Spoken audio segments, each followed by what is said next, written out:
This is a presentation done in IAGES ELSA conference in Mumbai. Thank you for organizing committee for giving me this opportunity. I am talking after discussing all thing about the pelvic floor, but one thing is clear that manometry, that's physiology, every surgeon must know because many of the answer cannot be given by just surgical correction. Why this topic matter most for the surgeon? When we see anatomy, it tell where to cut, where to repair. Physiology will tell whether we should do. Continence, we feel it's just anatomy. It's not anatomy, it's an pressure balance. Structural report without functional assessment will come with a poor outcome. Case scenario 1, 42-year-old male, female, anterior high transpintric recurrent fistula, history of prior sling surgery, no obvious fecal incontinence on examination.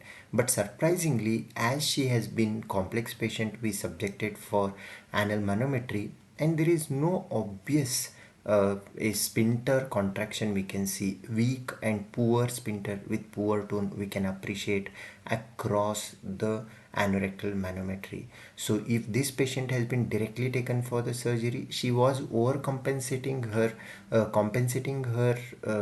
sphincter weakness by using her glutes. When we do any kind of surgery, even we do the sphincter repair for this patient, post-operatively we may stuck up because patient will lose that compensatory mechanism and she will blame that because of surgery she is not able to hold. So in this kind of cases, it's definitely doing a anorectal manometry medico-legally safe and post-operative. Something which cannot explain by surgery can be explained by physiology. This is 36-year-old male, grade 3 hemorrhoid. Prior 6 months back, he was diagnosed with type 4 dyssynergia, underwent hemorrhoidectomy for bleeding, persistent bleeding. Day 5, he came with a fecal impaction and some stool is coming leaking, but most of the thing is left in the and stool is soft.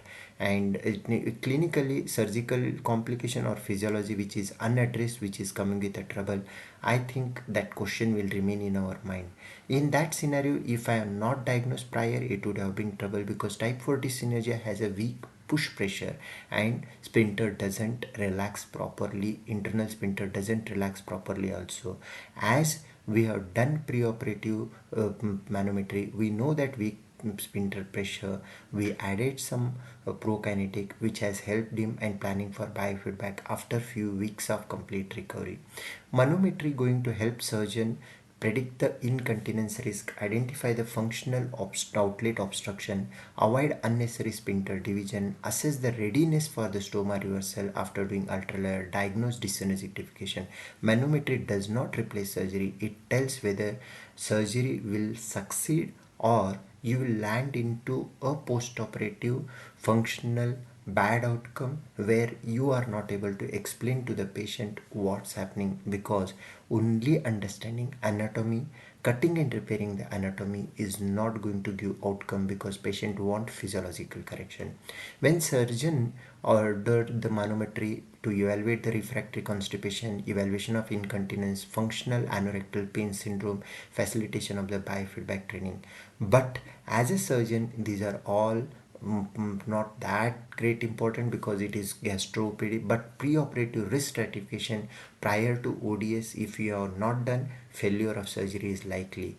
Prior to stoma repair, you are not assessed, it's more likely to have a issue in the post-op.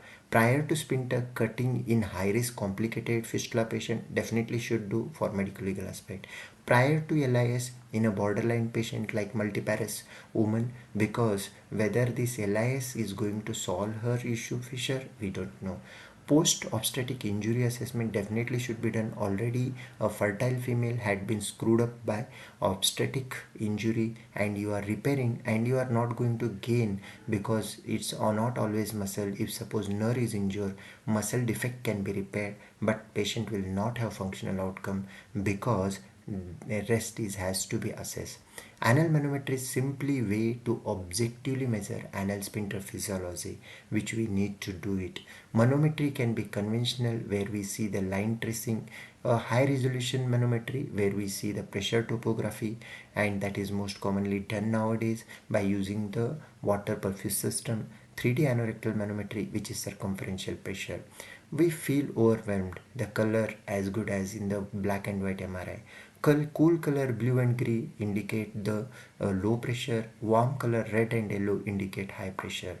The protocol has been standardized. Step 1 is put your anal manometry probe, intubate and allow the tone to return to baseline. Wait for 3 minutes.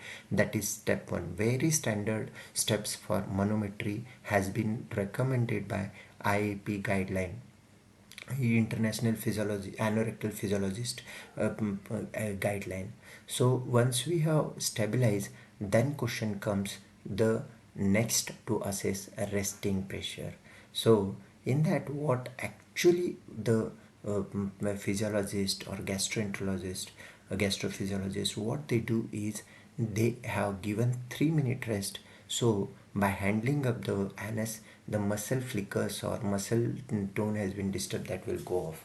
And after that, resting pressure is nothing but basal the internal sphincter tone, that is anal region can be assessed. We can see that pressure below is anal tone, above is rectal pressure. Step 3, short squeeze. Maximum voluntary squeeze, 3 squeeze. We can appreciate 1, 2, 3. Those squeeze we can give to the patient. These short squeeze with some rest in between assess the immediate response of the external sphincter. Long squeeze for 30 minutes. Is it patient hold 30 second? Is it patient hold? That assess the fatigueness and endurance of the sphincter. And followed by step 5, cuff reflex. 2 attempt of cuff reflex anal contraction when there is a pressure from above, whether anus is contracting and holding, not allowing. If suppose straining lead to incontinence, weak sphincter can happen, and that is important quality of life parameter. Standard step 6 is push or simulated evacuation. Assess the recto-anal coordination. 15 seconds each, at least 3 recto-anal coordination test has to be done, where rectum is contracting, whether anus is relaxing or not, or whether rectum is giving adequate push or not. Step 7, rectal sensory test. Progressive distension, assess the threshold. First sensation we get at 20 to 40 ml. Desire to defecate we get 60 to 90 ml. Maximum tolerance we get the 120 to 200 ml. This is rectal ampullary sensing capacity. That also important whether you are not able to evacuate or you are getting urgency. Step 8 is rare testing. Rapid balloon distension starting from 30 to 50 ml. Look for anal relaxation. When rectum get the pressure, anus has to relax. That is rare, should be seen. Followed by balloon expulsion. This is most important along with manometry, where 50 ml of balloon placed in supine or sitting position inside the rectum and ask patient to push, whether patient is able to expel in a 60 second, 1 minute or not. That is failed or successful balloon expulsion. That indicate that patient whether coordinated defecation is able to do or not. Once we have done all this, there is a reporting pattern. That is, part 1 of reporting is recto-anal inhibitory reflex, rare reflex. It's only that whether patient is having areflexia or normal reflex. Areflexia goes in favor of some kind of sensory issue that is seen in the Hirschsprung disease. We can appreciate. Part 2 is anal tone and contractility. Whether anus is having hypotension at rest, hypertension at rest. Hypotension is IAS, internal anal sphincter dysfunction. Hypertension is elevated pressure, which we see in smooth muscle pressure, which can be appreciated very well in dyssynergic, or most important in patient with internal sphincter spasm of the fissure. Anal hypocontractility is reduced squeeze pressure, that is external anal sphincter nerve injury or muscle injury, or it can be a nerve supplying somatic to the external sphincter, or combined hypotension hypocontractility, that is both are deficient, which can be seen in complete sphincter division. Once we seen muscle contraction, next is coordination, that is recto-anal coordination. When the rectum contracts, anus has to relax. If doesn't, that means there is no coordination. This normally rectum has to contract, anus has to relax. Other dyssynergic pattern are when rectum is contracting, anus is also contracting. That is most commonly seen dyssynergia, type 1 dyssynergia.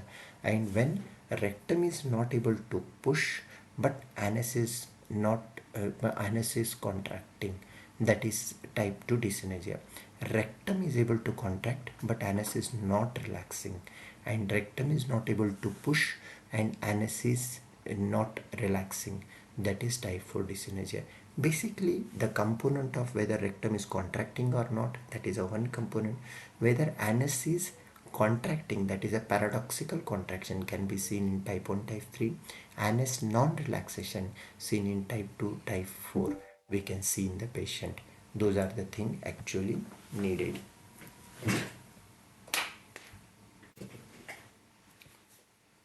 Once we have classified dyssynergia, it will be easy for us to think of. In type 2 and type 4 dyssynergia, definitely defecography is needed because to assess, and those are difficult because we need core also to increase. Rectal sensation hypersensitivity, that can be seen in urgence, incontinence, proctitis, IBS, and also stapler procedure, Chutes procedure, which are going to increase rectal hypersensitivity because they decrease the rectal ampullary capacity. It can be temporary or long term, that definitely will happen. Rectal hyposensitivity, it may be because rectum is not able to sense even if balloon is distending significantly. That can be helped by biofeedback. In this biofeedback will tell the patient this is the thing you need to, and gradually they reduce the volume in the balloon and ask to feel the sense and go and empty. In hypersensitivity we have to distend and tells that whatever in small amount rectum is getting the sense to evacuate is a false sense neglected. That has to be trained by biofeedback. Biofeedback can be done with HRM or it can be done with anal manometry.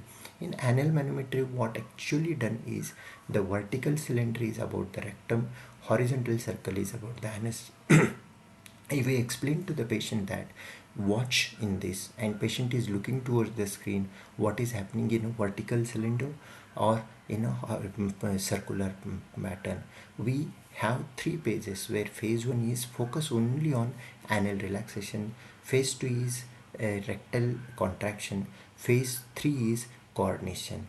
This is actually we are showing the coordination part where rectum is contracting, anus has to relax. Rectum is contracting, anus has to relax.